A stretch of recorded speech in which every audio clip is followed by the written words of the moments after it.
மக்கள் வந்து நமக்கு என்ன அடுத்த தேர்தலில் ஓட்டு போடுவாங்களா அப்படியெல்லாம் நம்ம வந்து எதிர்பார்த்தெல்லாம் எதையும் பண்ணுறதில்ல. ஸோ இந்த 12 பேரும் 12 சட்டமன்ற உறுப்பினர்கள் போல பணியாற்றுவாங்க அந்தந்த துறை சார்ந்து. ஒரு மினி கவர்மெண்ட் மாதிரி செட் பண்ணிட்டீங்க நீங்கள் துறை ரீதியா. அதுதான், வேற என்ன என்னோட பழக்கமே டீசென்ட்ரலைஸ் பண்ணுறது தான். எந்த அரசு 5 ஆண்டுகள் இருந்தாலும் அந்த அரசுக்கு எதிரான நிலைப்பாடு ஒரு சில மக்களிடத்திலே இருக்கத்தான் செய்யும். அந்த ஆன்டி இன்கம்பன்சியை வந்து ஓவர் கம் பண்ணணும், அதுக்கான முயற்சிகளை எந்த அரசாங்கமும் செய்வாங்க. பல அரசாங்கங்கள் அதில் தோல்விட்டு இருக்காங்க, அதான் உண்மை. இங்கே எடப்பாடி அவர்கள் அமித்ஷா சந்திச்சுட்டு வந்திருக்காரு, ஒரு எதிர்கூட்டணி பலமாக அமையும் அப்படின்னு சொல்லி நிறைய கருத்துக்கள் வருது. இந்த நிலைமையில திமுக கூட்டணி அதே இன்டாக்ட் அப்படியே இருக்குமா ஸ்ட்ராங்கா? திமுக கூட்டணியில் ஒன்றும் பிரச்சனை இருக்க மாதிரி எனக்கு தெரியல. ஏன்னா வந்து அவரே சொல்லிட்டாரு, நான் ஒன்றும் அரசியல் பேசலை, கூட்டணி பேசலன்னு. ஆனால் கூட்டணியை நீங்களும் நானும் உட்கார்ந்து இந்த இடத்துல முடிவு பண்ணக்கூடிய விஷயம் அல்லது. தேர்தல் வெற்றியை வைத்து நீங்கள் வந்து கோட்டைன்னு சொல்கிறதெல்லாம் ஒவ்வொரு கட்சியும் அவங்களுடைய கீழே இருக்க பொறுப்பாளர்களை ஊக்குவிக்கிறதுக்காக அந்த கோட்டை இந்த மாதிரி சொல்கிறதெல்லாம் சொல்லலாம். மக்கள் நினச்சாங்க அப்படின்னு சொன்னால் அந்த கோட்டையை ஒரே நாளில் தகர்த்துருவாங்க. தொகுதி மறுவரை என்பது மக்கள் தொகை அடிப்படையில் செஞ்சாங்க அப்படின்னா நம்மை போன்ற இருக்கிற மாநிலங்கள் பாதிக்கப்படுவாங்க. இந்தியாவுடைய பொருளாதாரங்கிறது மாநிலங்களுடைய பொருளாதாரம். இப்போ இன்னைக்கு வந்து நம்ம வந்து உங்களுக்கு எல்லாத்துக்கும் தெரியும், திருப்பி தெரியாமலாம் இல்லை, நம்ம வந்து ₹1 கொடுத்தா நமக்கு 29 விசா கொடுக்குறாங்க. அதே வந்து உத்தரப்பிரதேசத்துக்கு எக்கச்சக்கமாக கொடுக்குறாங்க. இப்போ வந்து 39 MP இருக்கிறப்பவே நம்ம குரல் அங்கே எடுபட மாட்டேங்குது. இன்னும் 7-8 MP குறைச்சாங்கன்னு வச்சுக்கோங்க, அது எப்படி எடுபடும்? அதனால் வந்து இது முதலமைச்சர் அவர்கள் இவ்வளவு சீரியஸாக எடுத்துட்டு இருக்காங்க. இப்போ ஜாதிவாரி கணக்கெடுப்பு இன்னைக்கு எடுக்கிறோம்னு வச்சுக்கோங்க, ஜாதிவாரி ஜனத்தொகைக்கு ஏற்றவாறு அதன் அடிப்படையில் இன்னைக்கு இடஒதுக்கீட்டை வந்து நம்ம இறக்கி ஏற்றலோம்னா, அன்னைக்கு வந்து இந்திரா காந்தி அவர்களோ அல்லது வாஜ்பாய் அவர்களோ அன்றைக்கு நியாயத்தை ஒப்புக்கொண்டு அதை 25 ஆண்டுகள் தள்ளி போட்டார்கள். அப்போ இந்த நோக்கம் என்ன?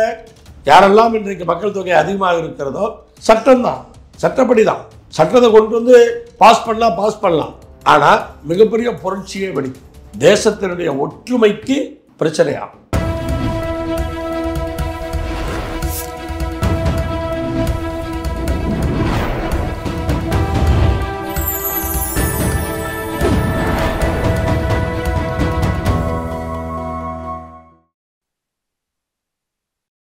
சேனல் 5 தமிழ் நேயர்களுக்கு வணக்கம். இன்றைய நேர்காணலில் நம்மோடு இணைந்திருப்பவர் கொங்குநாடு மக்கள் தேசிய கட்சியின் தலைவரும் திருச்செங்கோடு சட்டமன்ற உறுப்பினருமான திரு ER ஈஸ்வரன் அவர்கள். வாருங்கள், அவரோடு பேசுவோம். சார் வணக்கம். சார் வணக்கம். சார், நீங்கள் எம்எல்ஏ ஆகி கிட்டத்தட்ட 4 வருடத்தை கடந்துருச்சு. இது வரைக்கும் திருச்செங்கோடு மக்கள் நிறைய குறைகளை உங்ககிட்ட சொல்லியிருப்பாங்க. இப்போ பல நாள் தீர்க்க முடியாத பிரச்சனைகள்லாம் இருக்கும். அதையெல்லாம் நீங்கள் சட்டப்பேசல கூறி என்னென்ன தீர்வுகள் கொடுத்துருக்கீங்க, இன்னும் தீர்வு காணாமல் என்னென்ன இருக்குது அந்த தொகுதியில்? திருச்செங்கோடு தொகுதியை பொறுத்தவரை வெகு ஆண்டுகள் கழித்து 1989, 96 அதற்கு பிறகு இப்போதுதான் திராவிட முன்னேற்ற கழகத்தின் சார்பில் கூட்டணி வெற்றி பெற்றிருக்கிறோம். பல்வேறு விஷயங்கள் பல ஆண்டுகளாக கோரிக்கைகளாகவே இருந்து வந்திருக்கிறது. பல விஷயங்கள் தேர்தல் வாக்குறுதிகளாகவே, மக்கள் கோரிக்கை என்றால் தேர்தல் வாக்குறுதி திட்டங்களாகவே இருந்திருக்கிறது. ஒன்று எடுத்துக்கொண்டால் அரசு கலைக்கல்லூரி வேண்டும் என்பது அந்த மக்களுடைய ஒரு 50 ஆண்டு கால கோரிக்கை. அதை நான் சட்டமன்ற உறுப்பினர் ஆன உடனேயே அங்கே கலை அறிவியல் கல்லூரி ஒரு 3-4 மாதங்களுக்குள்ளாகவே துவக்கப்பட்டது. இப்போ படித்து விட்டு சென்ற ஆண்டே ஃபர்ஸ்ட் பேட்ச் மாணவர்கள் படிச்சுட்டு வெளியே வந்துட்டாங்க, அவங்கெல்லாம் வேலைக்கு போயிட்டாங்க. ஸோ கல்லூரி இப்பொழுது 4 ஆண்டுகளாக அங்கே நடந்து கொண்டு இருக்கிறது. அதற்கு பிறகு அந்த தொகுதியில் திருச்செங்கோடு நகரத்தில் இருக்கிற ஏரிகள் எல்லாம் மிகவும் மோசமாக இருந்தது. அந்த ஏரிகளை எல்லாம் சுத்தப்படுத்த வேண்டும் என்பதும் ஒரு நீண்ட நாளைய கோரிக்கை. அது எல்லா ஊர்லேயுமே இருக்கிற கோரிக்கை தான். மொத்தம் 6 ஏரிகள் அந்த ஊரில் இருக்கின்றது. 6 ஏரிகளிலே 5 ஏரிகளை சுத்தப்படுத்தி ரொம்ப சுத்தமாக இன்றைக்கு இருக்கின்றது. அதை வேலை முடித்து விட்டாச்சு. ஒரு ஏரி மட்டும் அதில் வந்து பெண்டிங் இருக்குது. அதையும் இந்த ஆண்டு இன்று காலையிலே அமைச்சர் நகராட்சித்துறை அமைச்சர் அவர்கள் சட்டமன்றத்திலே சொல்லியிருக்கிறார். அதற்கான நிதி இந்த ஆண்டு ஒதுக்கப்படும் என்று சொல்லியிருக்கிறார். அதாவது இது இப்போ சுத்தப்படுத்தப்பட்ட ஏரிகள் என்று பார்த்தால் அம்மங்குளம், தெப்பக்குளம், ராஜகுளமலை ஏரி, சூரியமலை ஏரி, மலையடி குட்டை, கூட்டப்பள்ளி ஏரி ஒரே ஏரி மட்டும்தான் செய்யப்படாமல் இருந்தது. இப்போது ஒரு 9 கோடி ரூபாய் நிதியிலே அதை தூர்வாரி சுத்தப்படுத்தி சுற்றி நடைப்பயிற்சிக்கான அந்த வழிவகைகளை செய்து அருகில் இருக்கிற இடங்களிலே பூங்காக்களை அமைப்பதற்கான அந்த முயற்சிகள் இன்றைக்கு வெற்றி பெற்றிருக்கிறது. அதே மாதிரி பார்த்தீர்கள் என்று சொன்னால் திருச்செங்கோடு போக்குவரத்து நெரிசல் அது பல ஆண்டுகளாக இருக்கின்ற பிரச்சனை. அதற்கு சுற்றுவட்ட பாதை வேண்டும் என்பது ஒரு நீண்ட நாளைய கோரிக்கை. இந்த ஆண்டு இறுதிக்குள்ளாக சுற்றுவட்ட சாலை ஆரம்பித்து நடந்து கொண்டிருக்கிறது. இந்த ஆண்டு இறுதிக்குள்ளாக முழுமையாக அந்த பணி நிறைவேற்றப்படும், முடிஞ்சிடும். அதற்கு பிறகு பார்த்தீர்கள் என்று சொன்னால் அங்கே தினசரி சந்தை இருக்கிறது, வாரச்சந்தை இருக்கிறது. அந்த சந்தைகள் எல்லாம் மிக பழைய சந்தைகள். அவற்றை புதுப்பிக்க வேண்டும் என்ற அந்த கோரிக்கை எப்போதுமே இருந்தது. இப்போ தினசரி சந்தையை ஒரு 5 கோடி ரூபாய் செலவிலே புதுப்பித்து இப்போ சந்தை நடந்து கொண்டு இருக்கிறது. அதே போல் வாரச்சந்தையை ஒரு 10 கோடி ரூபாய் செலவிலே இன்றைக்கு புதுப்பித்திருக்கிறோம். அதுவும் முதலமைச்சர் கரங்களால் திறக்கப்பட்டு விட்டது. அதுவும் இப்பொழுது செயல்பாட்டுக்கு வர இருக்கிறது. அதே போல் திருச்செங்கோடு என்பது ஒரு சிறந்த நகராட்சி, பழமையான நகராட்சி. 1965 அது நகராட்சியாக மாறி இருக்கிறது. அதற்கு பிறகும் கூட அந்த நகராட்சியில் இருக்கிற மருத்துவமனை, அரசு மருத்துவமனை ஒரு சிறிய அளவிலேயே அந்த காலத்திலிருந்து அதே மருத்துவமனை இதுவரை இருந்தது. இப்போது ஒரு 25 கோடி ரூபாய் செலவிலே அந்த புது கட்டிடம், அந்த மருத்துவமனை கட்டப்பட்டு இப்போது புது பொலிவுடன் அந்த கட்டடம் முடியும் தருவாயில் இருக்கிறது. அநேகமாக அடுத்த மாதம் அந்த மருத்துவமனை திறக்கப்படும். இன்னும் ஒரு 4-5 கோடி ரூபாய் இப்போது அதிகமாக கொடுத்திருக்கிறார்கள். ஸோ அதையெல்லாம் முடிச்சு 2 மாதத்தில் அந்த மருத்துவமனை செயல்பாட்டுக்கு வந்துவிடும். அதே போல் திருச்செங்கோட்டை நோக்கி வருகிற சாலைகள், நாமக்கல்லிருந்து வருகிற சாலை, அப்புறம் சங்ககிரியிலிருந்து வருகிற சாலை, பள்ளிப்பாளையத்திலிருந்து வருகிற சாலை, இப்போ இந்த சாலைகளை எல்லாம் இன்றைக்கு நால்வழி சாலைகளாக மாற்றிவிட்டோம். அதே போல பரமத்தி வேலூருக்கு செல்லுகின்ற சாலை, அது இந்த ஆண்டு இப்போது நால்வழி சாலையாக பணிகள் தொடங்கப்பட்டிருக்கிறது. இந்த ஆண்டு இறுதிக்குள்ளாக அந்த பணியும் நிறைவேற்றப்படும். இப்படி நான் பட்டியலிட்டு சொல்லிக் கொண்டிருந்தால் சொல்லிக்கொண்டே செல்லலாம். இப்படி பல்வேறு விஷயங்களை அந்த தொகுதிக்கு முடியாத பல விஷயங்களை நாங்கள் நிறைவேற்றி இருக்கிறோம். இன்னும் ஒரு முக்கியமான விஷயம் சொல்ல வேண்டும் என்று சொன்னால், திருச்செங்கோட்டை பொறுத்தவரை உங்களுக்கு மலை இருக்கிறது என்று உங்களுக்கு தெரியும். அர்த்தநாரீஸ்வரர் கோயில் மலை மேல் இருக்காது. அப்போ திருச்செங்கோடு நகரத்தினுடைய அந்த அமைப்பே நிறைய பாறைகள் உண்டு. நிறைய பாறைகள் இருக்கின்ற காரணத்தினால் அங்கே பாதாள சாக்கடை பாசிபிள் இல்லை. அப்போ திருச்செங்கோட்டில் வந்து ஒரு மழை பெஞ்சிருச்சுன்னு சொன்னால் முழு தண்ணியும் வெளியே போகாது. அங்கங்கே ஏன்னா ஏற்றம் இறக்கம் இருக்கும். ஏற்றம் இறக்கம் இருக்கப்போ இறக்கத்தில் இருக்க தண்ணி மேலே வராது. இப்போ வந்து ஒரு 74 கோடி ரூபாய் செலவிலே திருச்செங்கோடு அந்த நகரத்துக்கான அந்த தண்ணீரை 7 இடங்களிலே பம்பிங் ஸ்டேஷன், 7 இடங்களிலே கிணறு அமைத்து அதில் பம்பிங் பண்ணி மொத்தமாக அதை வந்து ஒரு சுத்திகரிப்பு நிலையத்தை போட்டு அதிலிருந்து சுத்தப்படுத்தி தண்ணீரை வந்து விவசாயத்துக்கு பயன்படுத்துறதுக்கான திட்டம் 74 கோடி ரூபாயில் இப்போ நடந்து கொண்டு இருக்கிறது. ஸோ இது மாதிரி ஒரு பல விஷயங்கள் நம்ம வந்து இதில் சொல்லிகிட்டே போகலாம். இல்லை பட்டியல் நீண்டுக்கிட்டே தான் போகுது அடுத்தடுத்து அப்படி நீங்கள் சொல்கிறது எல்லாமே. இதெல்லாம் நீங்கள் செய்யும்போது இதெல்லாம் மக்கள் வரவேற்பு எப்படி இருக்குது மக்கள் மத்தியில்? நீங்கள் ஏன்னா அந்த தொகுதியில் இருக்கிறவங்க உங்களுக்கு தெரியும்ல, மக்கள் வந்து பார்த்துக்கிட்டே இருக்காங்க. மக்களுக்கு இது தெரியாமல் இல்லை. ஏன்னா எல்லா பணிகளுமே ஒரு சில மக்கள் எதிர்பார்த்து தான் இருக்கும். இப்போ வந்து பார்த்தீங்கன்னா வையப்பமலைன்னு முருகன் கோயில் இருக்குது தொகுதியில், வையப்பமலை முருகன் கோயில். அந்த மலைக்கு வந்து சாலை வேணும்னு மக்கள் கேட்கவே இல்லை. ஆனால் அந்த மலைக்கு சாலை போட்டால் நல்லா இருக்குமே அப்படின்னு சொல்லி நம்ம வந்து உடனே அது, ஏன்னா மக்கள் வந்து இதுக்கு சாலை போட மாட்டாங்க அப்படின்னு முடிவாக்கி கோரிக்கை வைக்கிறதே நிறுத்திட்டாங்க. இப்போ வந்து சாலைக்கான ஒப்பந்தம் போடப்பட்டு பணி துவங்கப்பட்டு இருக்கிறது. அந்த வேலை இப்போ நடந்துட்டு இருக்கு. அது முடிஞ்சிடுச்சுன்னா எல்லாம் பெரியவங்க எல்லாமே மேலே வந்து முருகனை தரிசிக்கிறதுக்கு போகிறதுக்கு வாய்ப்பு இருக்கும். அதே மாதிரி அர்த்தநாரீஸ்வரர் கோயில் அந்த காலத்தில் வந்து 70கள்லேயே ஒரு சாலை போட்டிருக்காங்க. இப்போ வந்து நிறைய போக்குவரத்து நெரிசல் ஆயிடுது. முகூர்த்த நாளில் மேலே ஏறிட்டா கீழே இறங்க முடியறதில்ல. அப்போ ஒரு மாற்றுப்பாதை வேண்டும் என்ற அந்த கோரிக்கை இருந்தது. அது ஒரு பெரிய திட்டம். அதை வந்து இப்போ வந்து நெடுஞ்சாலைத்துறை அமைச்சர் அவர்கள் அதை அமைத்து தருகிறேன் என்று சொல்லியிருக்கிறார். முதலமைச்சர் அவர்கள் அதை செய்து தருகிறோம் என்று சொல்லியிருக்கிறார். இப்போ அதுவும் செய்யப்படுகிறது. இப்படி ஒவ்வொன்றாக மக்கள் எதிர்பார்க்கிற அத்தனை விஷயங்களுமே இன்றைக்கு நடத்தி கொண்டு இருக்கிறோம். ஆனால் மக்கள் மத்தியில் ஒரு வரவேற்பு இருக்கத்தான் செய்யும். இல்லை, அவங்க சொல்றதையும் செய்யறீங்க, சொல்லாமல் இருக்கிறதையும் செஞ்சு கொடுக்குறீங்க. இதனுடைய வெளிப்பாடு 2026க்கு நம்ம வெற்றி முகமாக பார்க்கலாம் அந்த செயல்பாடுகளை எல்லாம். நான் அப்படி எதிர்பார்த்து எதையும் பண்றதில்லை. இல்லை, நீங்க எதிர்பார்க்க பாருங்க, நான் வந்து பேசிக்கா ஒரு அரசியல்வாதி கிடையாது. நான் வந்து தொழில் பண்ணிட்டு இருக்கிறோம். இப்போ வந்து ஒரு மக்களுக்கு எதாவது செய்யலாமே அப்படிங்கிற எண்ணத்தில் தான் நம்ம வந்து அரசியலில் வந்திருக்கோம். அதனால் வந்து இப்போ வந்து உங்களுக்கு வந்து இதை பண்ணுறோம், மக்கள் வந்து நமக்கு என்ன அடுத்த தேர்தலில் ஓட்டு போடுவாங்களா அப்படியெல்லாம் நம்ம வந்து எதிர்பார்த்தெல்லாம் எதையும் பண்ணுறதில்ல. அப்படி அது அந்த நேரத்தில் பார்ப்போம், அது தேர்தல் நேரத்தில் பார்ப்போம். அப்படி வந்து அந்த ஒரு எதிர்பார்ப்போடு நான் செய்யறதே கிடையாது. அடுத்து மக்களோட குறைகள் பார்த்தீங்கன்னு வச்சுக்கோங்க, இதெல்லாம் ஒரு பக்கம். மக்களோட குறைகள் தீர்க்கணும். அவங்க வந்து இப்போ ஒரு தொலைபேசியில் அழைச்சாங்கன்னா எங்களுக்கு இந்த பிரச்சனை இருக்குன்னா அந்த பிரச்சனை தீரணும். அதுக்காக நான் என்ன பண்ணியிருக்கேன், திருச்செங்கோடு சட்டமன்ற தொகுதியில் எனக்கு கீழே வந்து ஒரு 12 பேரை மேனேஜர்ஸ் மாதிரி ஒரு பொறுப்பாளர்களாக எங்கள் இயக்கத்தை சார்ந்தவங்களை ஒரு இப்போ வந்து வருவாய்த்துறையா அது ஒருத்தர் பார்த்துப்பாரு, மருத்துவமனைகளா அது ஒருத்தர் பார்த்துருப்பாரு, பள்ளிகள் கல்லூரிகளா அது ஒருத்தர் பார்த்துப்பாரு, அப்புறம் உங்களுக்கு ரேஷன் கடையா அது ஒருத்தர் பார்த்துப்பாரு, போலீஸ் ஸ்டேஷனா அது ஒருத்தர் பார்த்துப்பாரு. ஸோ இப்படி வந்து ஒவ்வொன்றா விவசாயமா அது ஒருத்தர் பார்த்துப்பாரு, முனிசிபாலிட்டியா அது ஒருத்தர் பார்த்துப்பாரு. ஸோ இப்படி வந்து 12 பேரை வந்து நமக்கு கீழே வந்து நம்ம நியமிச்சிருக்கோம். ஸோ இந்த 12 பேரும் 12 சட்டமன்ற உறுப்பினர்கள் போல பணியாற்றுவாங்க அந்தந்த துறை சார்ந்து. அதனால் வந்து மக்களுடைய குறைகளை வந்து உடனே தீர்க்கிறதுக்கு இது ரொம்ப வசதியாக இருக்குது. எனக்கு ரொம்ப ப்ரெஷர்லாம் கிடையாது, ரொம்ப கேஷுவலாக ஒரு மகிழ்ச்சியாக நாங்கள் அந்த வேலையை பார்த்துட்டு ஒரு மினி கவர்மெண்ட் மாதிரி செட் பண்ணிட்டீங்க நீங்கள் துறை ரீதியாக.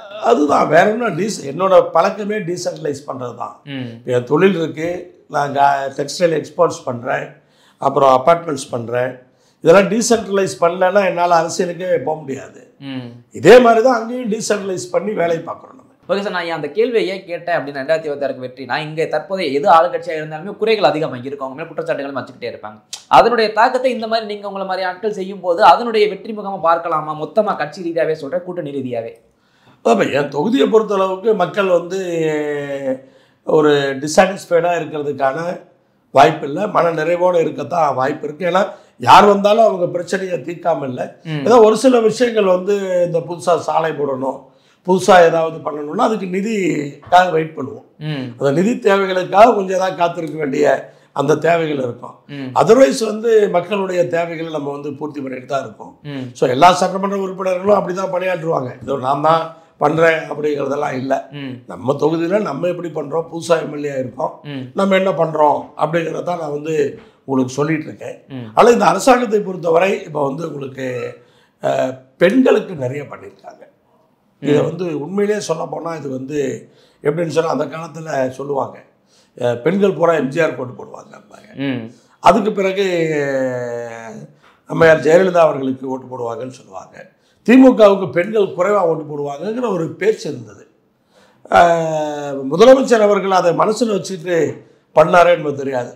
முதலமைச்சரான உடனே பெண்களுக்கான தேவைகள், இலவச பஸ் பேருந்து, இலவச பேருந்து அது பெண்களுக்கு தான், மாதம் 1000 ரூபாய் பெண்களுக்கு தான். முதல்ல அரசு பள்ளியில் படித்த பெண்களுக்கு தான் மாதம் 1000 ரூபாய் கொடுத்தாரு. அப்புறம் ஆண்கள் வந்து எங்களுக்கு இல்லையான்னு கேட்டு தான் அப்புறம் ஆண்களுக்கு கொடுத்தாரு. ஸோ இப்போ அதுவும் பெண்களுக்கு தான். இப்போ காலை சிற்றுண்டி பார்த்தீங்கன்னு சொன்னால் குழந்தைகளுக்கு தான் போடுறாங்க, ஆனால் வந்து அதுவும் பெண்களுக்கு தான். ஏன்னா குழந்தைகள் ஸ்கூலுக்கு போகணும்னா காலையில் வேலைக்கு போகிற பெண்களை எந்திரிச்சு அவங்களுக்கு வந்து சாப்பாடெல்லாம் பண்ணி கொடுத்துட்டு வேலைக்கு போகிறதுக்கு சிரமம். அப்போ அதுவும் பெண்களுக்கான திட்டமாக தான் நான் பார்க்குறேன்.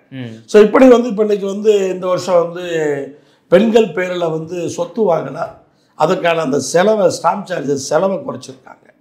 ஸோ இப்படி பார்த்தீங்கன்னு சொன்னால் அத்தனையுமே பெண்களுக்கான திட்டங்களாக பண்ணி பெண்களை பூரா இன்னைக்கு ஈர்த்துட்டாங்க. பெண்களை கம்ப்ளீட்டாக ஈர்த்துட்டாங்க. எந்த அரசு 5 ஆண்டுகள் இருந்தாலும் அந்த அரசுக்கு எதிரான நிலைப்பாடு ஒரு சில மக்களிடத்திலே இருக்கத்தான் செய்யும். அந்த ஆன்டி இன்கம்பன்சியை வந்து ஓவர் கம் பண்ணணும், அதுக்கான முயற்சிகளை எந்த அரசாங்கமும் செய்வாங்க. பல அரசாங்கங்கள் அதில் தோல்விட்டு இருக்காங்க, அதான் உண்மை. பட் இப்போ வந்து இந்த நலத்திட்டங்கள்லாம் இந்த இப்போ ஆட்சிக்கு வந்த பின்னாடி தான் அது நடந்திருக்கு. அப்போ அந்த வாக்குகள் அதிகமாகும். அப்போ இந்த ஆட்சிக்கு எதிரான ஒரு மனநிலை இருக்கு பாருங்க, அது வந்து டேலி பண்ணாவே உங்களுக்கு வந்து மறுபடியும் ஆட்சி வருவதற்கான அந்த வாய்ப்பு இருக்கிறது. ஓகே சார், இப்போ தற்போது சூழ்நிலை வச்சு பார்க்கும்போது கொங்கு நாடு மக்கள் தேசிய கட்சி இதே கூட்டணியில் நீடிக்குமா, இல்லை வேறு மாற்றத்துக்கு வாய்ப்பு இருக்குமா, இல்லை தேர்தல் நேரத்தில் தானே? நல்லா தானே போயிட்டு இருக்கோம், என்ன ப்ராப்ளம் இருக்கு? இல்லை எப்போதுமே நல்லா தான் போயிட்டு இருக்கோம். ஓகே சார், ஆனால் ஏன் இந்த கேள்வி கேட்டேன்னா, இப்போ அடுத்தடுத்து கூட்டணி நேற்று கூட பார்த்துருப்பீங்க, எடப்பாடி அவர்கள் அமித்ஷா சந்திச்சுட்டு வந்திருக்காரு, ஒரு எதிர்கூட்டணி பலமாக அமையும் அப்படின்னு சொல்லி நிறைய கருத்துக்கள் வருது. இந்த நிலைமையில் திமுக கூட்டணி அதே இன்டாக்ட் அப்படியே இருக்குமா ஸ்ட்ராங்கா? திமுக கூட்டணியில் ஒன்றும் பிரச்சனை இருக்க மாதிரி எனக்கு தெரியல. ஏன்னா வந்து இப்போ அவரே சொல்லிட்டாரு, நான் ஒன்றும் அரசியல் பேசலை, கூட்டணி பேசலைன்னு. நீங்கள் தான் அதெல்லாம் சொல்லிட்டு இருக்கீங்க. ஊடகத்தில் தான் வந்து அவர் கூட்டணி பேசினாரு அப்படின்னு நீங்கள் தான் வந்து ஃப்ளோட் பண்ணிருக்கீங்க. அவர் வந்து இல்லைன்னு தெளிவாக சொல்லிட்டாரு. அவர் சொல்கிறப்ப தான் நாங்கள் எடுத்துக்க முடியும், நீங்கள் சொல்கிறது நாங்கள் எடுத்துக்க முடியாது. இல்லை உங்களுடைய அனுபவத்தில் நீங்கள் பார்த்துருப்பீங்க இல்லை இந்த மாதிரி எத்தனை பேர் இல்லை. அதாவது அது என்னன்னா, இப்போ அமைஞ்சா கூட மறுபடியும் அடுத்த தேர்தலப்போ என்ன ஆகுன்னு தெரியாது. ஏன்னா டைம் இருக்குது, தேர்தலுக்கு நிறைய கால அவகாசம் இருக்கு. ஆனால் கூட்டணியை நீங்களும் நானும் உட்கார்ந்து இந்த இடத்துல முடிவு பண்ணக்கூடிய விஷயம் அல்லது. அதனால் வந்து அதை பற்றி நான் என்னை பொறுத்த அளவுக்கு அதை பற்றிலாம் நான் கவலைப்படுறதில்லை. நான் உங்களுக்கு சொன்னேன், அதை பற்றிலாம் கவலைப்படுறதில்லை. மக்கள் வாய்ப்பு கொடுத்தாங்க, வேலை பார்த்தோம், இவ்வளவுதான். மறுபடியும் மக்கள் வாய்ப்பு கொடுத்தா வேலை பார்ப்போம். ஓகே சார், ஏன் இந்த திமுக ஆட்சி கிட்டத்தட்ட 4 ஆண்டு காலத்தை கடந்து போகிற நிலைமையில் எதிர்கருத்துக்கள் நிறைய குற்றச்சாட்டுகள் வச்சுக்கிட்டே இருக்காங்க. பெண்களுக்கு பாதுகாப்பு இல்லை, சட்ட ஒழுங்கு சரியில்லை, நிறைய குற்றச்சாட்டுகள் வந்துகிட்டே இருக்குல்ல. இதை எந்த அளவுக்கு நீங்கள் பார்க்குறீங்க? அதாவது அந்த கூட்டணியை தவிர்த்து வெளியில இருந்து சாதாரண மனிதனை பார்க்கும்போது உங்களுடைய பார்வை எப்படி இருக்கு? இல்லை, அதாவது இப்போ வந்து உங்களுக்கு வந்து சட்டம் ஒழுங்கு பிரச்சனைகள் இல்லை என்று சொல்ல முடியாது. ஏன்னா வந்து அது இருக்க தான் செய்யுது. அந்த விஷயங்களை வந்து எவ்வளவு சீக்கிரம் அதை வந்து அடக்குறாங்க அப்படிங்கிறத பொறுத்து தான் அரசினுடைய ஆளுமை திறனை நம்ம வந்து இது பண்ண முடியும். எல்லா காலத்துலையும் இருக்கும். நீங்கள் வந்து டேட்டாஸ் எடுத்து பார்த்தீங்கன்னு வச்சுக்கோங்க. ஏன்னா இப்போ நீங்கள் வந்து இப்போ பேப்பர் படிக்கிறீங்க, 4 வருஷத்துக்கு முன்னாடி படித்ததெல்லாம் மறந்துருப்பீங்க இல்லையா? அதனால் இருக்கும், அதாவது அது இல்லாமல் இருக்காது. ஏன்னா இவ்வளவு ஜனத்தொகை இருக்குது, எவ்வளவு பிரச்சனைகள் இருக்குது. ஸோ அப்படி இருக்கப்போ வந்து அதெல்லாம் இருக்க தான் செய்யும். பட் அரசாங்கம் வந்து காவல்துறை எவ்வளோ வேகமாக அதுக்கான தீர்வை கொண்டு வராங்க அப்படிங்கிறத பொறுத்து தான் அரசனுடைய அந்த திறமையை நம்ம பார்க்கணும். பட் இப்போ என்னை பொறுத்தளவுக்கு இப்போ வந்து ஒரு கொலை இது மாதிரி விஷயங்களில் ஒரு பாதிக்கு மேலே வந்து ரவுடிகளா, குற்ற செயலில் ஈடுபட்டவங்களா, அது மாதிரி விஷயங்கள் நிறைய இருக்குது. ஆமாம். ஸோ அப்படி பார்க்குறப்ப ஒரு வேளை இதெல்லாம் க்ளீன் ஆகுதோ அப்படின்னு கூட யோசிக்க தோணும். ஆனால் இது மாதிரி விஷயங்கள் இருக்கத்தான், எப்போவுமே இருக்கத்தான் செய்யும். அதுதான் ஆன்டி இன்கம்பன்சி. நான் சொன்ன ஆன்டி இன்கம்பன்சி அதுதான். ஓகே சார், இன்னொரு கேள்வி. இந்த கொங்கு நாடு அப்படின்னு உங்கள் கட்சிக்கு நான் சொல்லும்போது எனக்கு கொங்கு நாள் ஞாபகம் வருது கோயம்புத்தூர் தான். அந்த கோயம்புத்தூரே வந்து அதிமுகவின் கோட்டை அப்படின்னு சொல்கிறாங்க. அப்படிப்பட்ட அந்த அதிமுக கோட்டை அப்படின்றத திமுகனால வீழ்த்த முடியும்னு நினைக்கிறீங்களா அந்த கூட்டணினால? இப்போ நீங்கள் வந்து 21 பற்றி பேசுகிறீங்க. 24 என்னாச்சு? 24 என்ன ரிசல்ட் சொல்லுங்கள்? அண்ணாமலை அவர்கள் போட்டியிட்டார். 24 என்ன ரிசல்ட்? திமுக தான் வெற்றி. அதே கோயம்புத்தூர், அதே கொங்கு மண்டலம் திமுக வெற்றி. அப்போ யார் கோட்டைன்னு சொல்கிறது? இப்போ 19 யாரெல்லாம் ஜெயிச்சாங்க? ஸோ அதனால் வந்து இது ஒரு தேர்தல் வெற்றியை வைத்து நீங்கள் வந்து கோட்டைன்னு சொல்கிறதெல்லாம் ஒவ்வொரு கட்சியும் அவங்களுடைய கீழே இருக்க பொறுப்பாளர்களை ஊக்குவிக்கிறதுக்காக அந்த கோட்டை இது மாதிரி சொல்கிறதெல்லாம் சொல்லலாம். மக்கள் நினச்சாங்க அப்படின்னு சொன்னால் அந்த கோட்டையை ஒரே நாளில் தகர்த்துருவாங்க. அதனால் வந்து இது வந்து இப்போ இருக்கிற சூழ்நிலை, அடுத்து வருகிற சூழ்நிலை, இப்போ கொங்கு மண்டலத்துக்கு பல்வேறு திட்டங்கள் இன்றைக்கு நிறைவேற்றப்பட்டு இருக்கின்றன. அதையெல்லாம் அந்த காலகட்டத்தில் அதை பார்க்கணும்.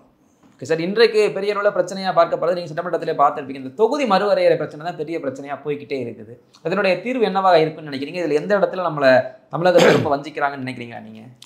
தொகுதி மறுவரை என்பது மக்கள் தொகை அடிப்படையில் செஞ்சாங்க அப்படின்னா நம்மை போன்ற இருக்கிற மாநிலங்கள் பாதிக்கப்படுவாங்க.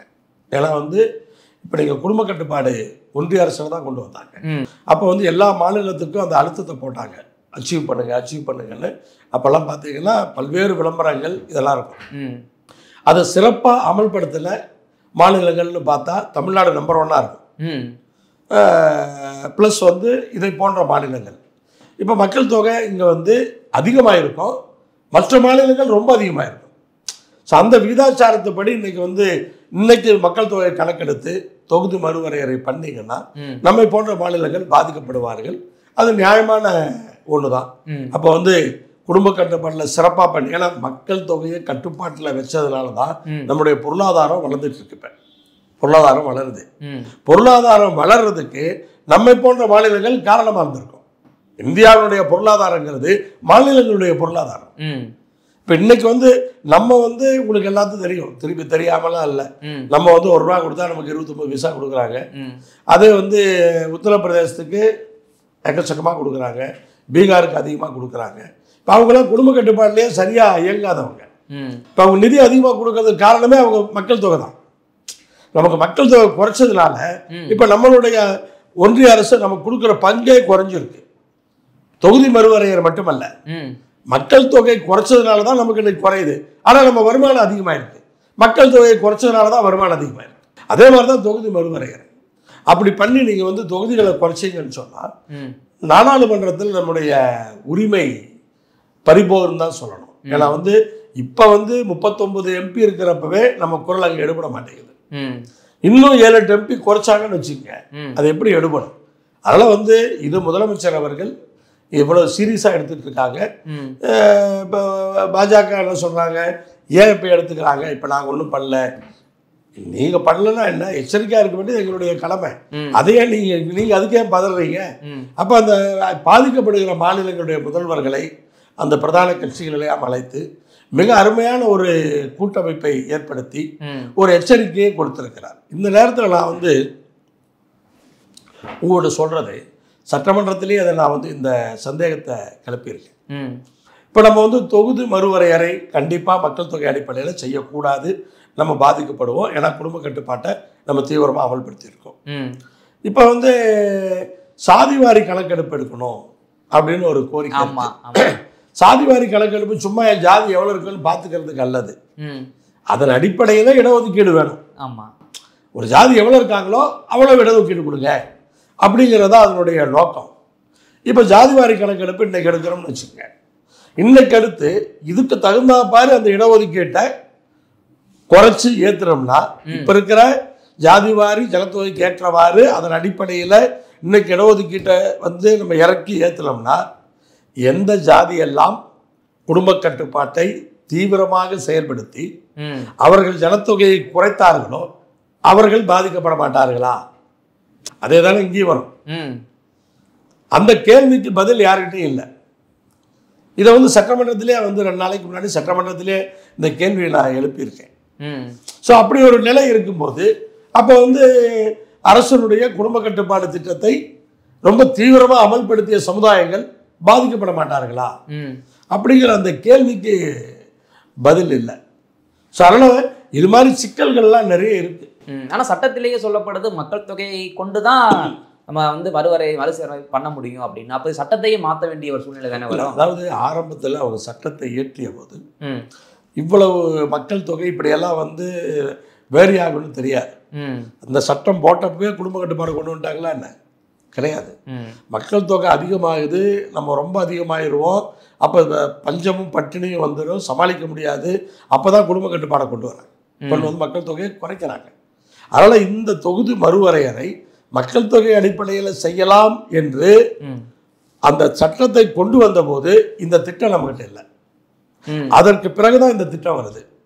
இந்த திட்டம் குறைஞ்ச பின்னாடி தான் இருமுறை இது தள்ளி போடப்பட்டிருக்கிறது. ஒன்றிய அரசால் இருமுறை இது தள்ளி போடப்பட்டிருக்கிறது. காரணம் நியாயமானது. இப்ப இருக்கிற டெல்லி அரசின் மீது இன்னைக்கு இவங்கெல்லாம் எல்லாருமே எல்லாம் சந்தேகப்படுறதுக்கு காரணமே அவங்களுடைய போக்கு அப்படி இருக்கிறது. எங்களுக்கு மெஜாரிட்டி இருக்கிறது என்கிற காரணத்தினால் எதை வேண்டுமானாலும் செய்யலாம் அப்படிங்கிற போக்கு இருக்கிறதுனால இப்போ அவங்க நியாயத்தின் பக்கம் நிற்க மாட்டார்கள். அன்னைக்கு இந்திரா காந்தி அவர்களோ அல்லது வாஜ்பாய் அவர்களோ அன்றைக்கு நியாயத்தை ஒப்புக்கொண்டு அதை 25 ஆண்டுகள் தள்ளி போட்டார்கள். இவங்க இப்போ நியாயத்தை ஒப்புக்கொள்ளுவார்களா என்ற சந்தேகம் இருக்கிறது.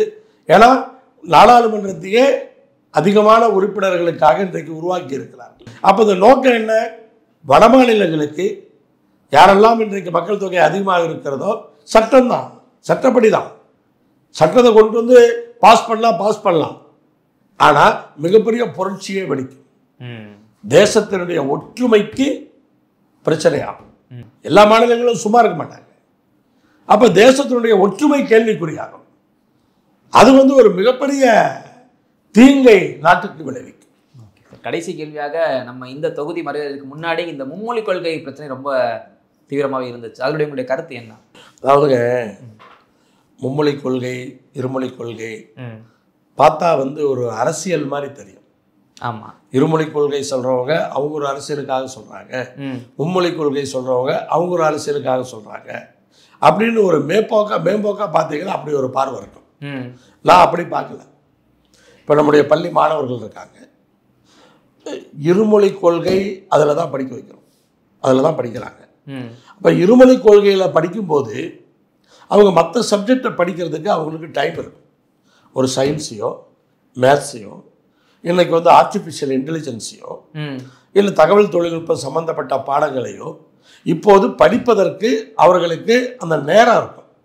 மூன்றாவது ஒரு மொழியை கொண்டு வந்து உள்ள புகுத்தி அதுலேயும் எக்ஸாம் இருக்குன்னு சொன்னால் அப்போ அவங்களுடைய கவனம் சிதறும், மன அழுத்தம் உண்டாகும். இதெல்லாம் நல்லா பண்ணிட்டு அந்த லாங்குவேஜில் ஃபெயில் ஆனால் கூட அவன் அடுத்த கிளாஸுக்கு போக முடியாது. புதிய கல்விக் கொள்கைங்கிறது அப்படி தான் இருக்கு. ஸோ வந்து இது வந்து மாணவர்களுடைய எதிர்காலம். அப்போ எதிர்கால தலைமுறை நன்றாக இருக்க வேண்டும் என்று சொன்னால் இருமொழி கொள்கை தான் உகந்தது. ஒரு மொழியை படிக்கிறதுக்காக இப்போ மூணாவது மொழியை படிக்கிறதுனால என்ன பிரயோஜனம்? அதில் தான் இலக்கியம் எழுத போகிறீங்களா? அல்ல அது வந்து அதுவே உங்களுக்கு வேலை வாங்கி தருமா? அது கிடையாது. இப்போ நீங்கள் படிக்கிறீங்க, ஒரு மொழி எடுத்து படிக்கிறீங்க, படித்து முடிக்கிறப்ப உங்களுக்கு வந்து இப்போ வந்து ஒரு உதாரணத்துக்கு நீங்கள் வந்து நாளைக்கு வந்து நம்ம வந்து தெலுங்கானாவில் வேலைக்கு போவோம் அப்படின்னு சொல்லிட்டு தெலுங்கு எடுத்து படிக்கிறீங்க. நாளைக்கு உங்களுக்கு மத்திய பிரதேசத்தில் வேலை கிடைச்சிருது. அப்போ இது என்ன பிரயோஜனம் இருக்குது உங்களுக்கு? உங்களால் கணிக்க முடியுமா? பள்ளியில் படிக்கும்போதே நம்ம இங்கே தான் வேலைக்கு போகிறோம் அப்படின்னு கணிக்க முடியுமா? அதுக்கான வாய்ப்பு இல்லை. ஸோ அப்போ வந்து உங்களுக்கு வந்து என்ன ஆகும்? தேவையில்லாமல் ஒரு அழுத்தத்தை கொடுத்து அவன் மற்ற சப்ஜெக்டில் வந்து பிரச்சனையை பண்ணி அவனுடைய எதிர்காலத்தை வீணாக்கிடுவோம். இப்போ இன்றைக்கி வந்து ரெண்டு மொழி இருக்கிறதுனால ஆங்கிலத்தில் தமிழ்நாட்டு மாணவ மாணவிகள் இன்றைக்கி வந்து சிறப்பாக இருக்காங்க. ஏன்னா அவங்க ஃபோக்கஸ் பூரா தமிழ் மேலேயும் ஆங்கிலத்து மேலேயும் இருக்கு. அப்போ அவங்களுடைய அந்த ஆங்கில பேசுகின்ற அந்த திறமை என்பது உலக அளவில் போட்டி போடக்கூடிய அளவுக்கு இருக்கு. தமிழ்நாட்டில் இந்தியாவில் எந்த மாநிலமும் நம்ம கூட வந்து அதில் போட்டி போடவே முடியாது. நம்ம உலக அளவில் இன்றைக்கி போட்டி போடுறோம். ஸோ அதனால் வந்து அந்த இருமொழி கொள்கை தான் மாணவர்களுக்கு நல்லது. அப்படி பார்க்கணுமே ஒழிய இதை வந்து மொழி எதிர்ப்பாக இதை வந்து பார்க்க வேண்டிய அவசியம் இல்லை. அப்படியே வந்து ஒரு டெல்லியில் வேலைக்கு போகிறாங்க, ஒரே மாதம் நீங்கள் போய் டெல்லியில் ஒரு மாதம் இருந்து பாருங்கள், சரளமாக ஹிந்தி பேசுவீங்க. இவ்வளவுதான் வேலை. அது ஒன்றும் பெரிய அதெல்லாம் தேவையில்லை. அந்த ஒரு மாதத்தில் நீங்கள் வந்து ஒரு லாங்குவேஜை கற்றுக்கிட்டு, ஏன்னா இவங்க சொல்கிறதே இன்னொரு மொழி பேசுகிறதுக்கு கற்றுக்கிட்டா என்ன தப்பு? இதுதான். அந்த மொழியில் போய் வேற ஒன்றும் நம்ம பார்க்க போகிறதில்ல. தமிழ் இல்லாத வேற எந்த மொழியிலையும் இல்லை. அப்போ நீங்கள் வந்து இப்போ டெல்லிக்கு போகிறீங்க, ஒரு மாதத்தில் ஹிந்தி கற்றுக்க போகிறீங்க. அந்த ஒரு மாதத்தில் கற்று நீங்கள் பேசக்கூடிய ஹிந்திக்கு நீங்கள் அதுக்கு 12 வருஷம் படிக்கணும். என்ன தேவை? நான் இப்படி தான் பார்க்குறேன். நான் ஒரு அரசியலுக்காகலாம் அதை பார்க்கல. இதை வச்சுக்கிட்டு ஒன்றிய அரசு வந்து நீங்கள் வந்து இதை ஏற்றுக்கிட்டா தான் நாங்கள் வந்து பணம் கொடுப்போம், நிதி கொடுப்போம்னு சொல்கிறதெல்லாம் ரொம்ப தவறு. இதெல்லாம் வந்து எகைன் தேசத்தினுடைய ஏன்னா இப்போ முதலமைச்சரே பார்த்தீங்கன்னா ஒரு மீட்டிங்கில் சொன்னார், வரி கொடுக்க மாட்டோம்னு சொல்கிறதுக்கு எங்களுக்கு எவ்வளோ நேரம் ஆகும்னு. நீங்கள் கொஞ்சம் யோசிச்சு பாருங்கள். அது மாதிரி பல மாநிலங்கள் அந்த நிலைமைக்கு வந்தாங்கன்னா தேசத்தினுடைய ஒற்றுமை கேள்விக்குறி ஆகுமா ஆகாதா? இவங்க ஏன் இப்படி சொல்கிறாங்கன்னா, நாங்கள் இந்திய புகுத்தில் ஏதோ ஒரு மொழி தானே படிக்க சொல்கிறோம் அப்படின்னு சொல்கிறாங்க. இப்போ பெற்றோர்கள் வந்து குழந்தைகள் கொண்டு சேர்த்துறாங்க. இப்போ வந்து பல மாநிலங்களில் இன்னைக்கு வந்து ஹிந்தி பேசுகிறாங்க. பல மாநிலங்களில் ஹிந்தி ஆல்ரெடி பேசுகிறாங்க. ஆமாம். ஸோ அப்போ வந்து பெற்றோர்கள் என்ன நினைப்பாங்க, ஏதாவது ஒரு மொழி எடுக்கிறத விட நம்ம பையன் எந்த மாநிலத்துக்கு எங்கே வந்து இவனுக்கு தேவைப்படும்னு தெரியாது, அப்போ ஹிந்தி எடுத்துக்கலாமே தோணுமா தோணாதா? கண்டிப்பாக. அதைத்தான் அவங்க எதிர்பார்க்குறாங்க. மறைமுகமா மூணாவது மொழின்னு சொல்லிட்டு அந்த பெற்றோர்கள் என்ன செய்வாங்கன்னா, யாராக இருந்தாலும் அப்படிதான் யோசிப்போம். இன்னைக்கு வந்து ஒரு குஜராத்தியர்கள்னு வச்சுக்கோங்க, குஜராத்தி படித்தா குஜராத்துக்கு மட்டும் தான் பயன்படும். அப்போ ஹிந்தி படித்தா குஜராத்துக்கும் பயன்படும். அப்போ நீங்கள் என்ன பண்ணுவீங்க? ஹிந்தியை கற்றுக்காமீங்க. ஒரு மாதத்துல கற்றுக்க போகிற ஹிந்திக்கு எதுக்கு நம்ம 12 வருஷம் படிக்கணுங்கிறதான் என்னுடைய கேள்வி. அதனால் இது இருமொழி கொள்கை தான் தமிழ்நாட்டில் இருக்கும். மும்மொழி கொள்கையெல்லாம் இங்கே கொண்டு வர முடியாது. ஏன்னா எல்லா கட்சிகளும், பாரதிய ஜனதா கட்சி தவறு செய்கிறார்கள். அதுவே இப்போ அவங்களுக்கு வர தேர்தலில் கூட்டணியில் எந்த கூட்டணியில் அவர்கள் இருந்தாலும் அந்த கூட்டணிக்கு பாதிப்பு ஏற்படுத்தும். இந்த 2 விஷயமும். ஒன்று தொகுதி மறுவரையறை, அது தமிழ்நாட்டுக்கு எதிரான நிலைப்பாடு. அப்போ நீங்கள் என்னதான் தேசிய கட்சின்னு சொன்னாலும் நீங்கள் மாநிலத்தில் இருக்கீங்க. காங்கிரஸ் கூட தேசிய கட்சி தான். ஆனால் மாநிலத்தில் இந்த மாநிலத்துக்கு தானே பேசி ஆகணும். உங்களுக்கும் அதே நிலை தான்.